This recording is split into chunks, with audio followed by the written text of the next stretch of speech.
Hello friends, welcome to ஸ்வாத் சுவை kitchen. இன்றைக்கி நம்ம சிக்கன் பொடி தோசை எப்படி செய்கிறதுன்றதை பார்க்கலாம். அதுக்கு முன்னாடி நம்ம சேனலுக்கு புதுசாக வந்துருந்தீங்கன்னா மறக்காமல் லைக், ஷேர் அண்ட் சப்ஸ்கிரைப் பண்ணிக்கோங்க ஃப்ரெண்ட்ஸ். வாங்க இப்போது வீடியோக்குள்ளே போகலாம்.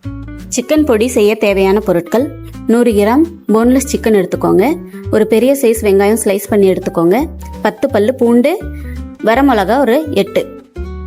வாங்க இப்போது மிளகாத்தூள், மல்லித்தூள், கரம் மசாலா ஒரு டேபிள் ஸ்பூன் போட்டுக்கிட்டு, மஞ்சத்தூள் 1/4 டீஸ்பூன் போட்டுக்கோங்க. அதில் தேவையான அளவுக்கு உப்பு சேர்த்துக்கலாம்.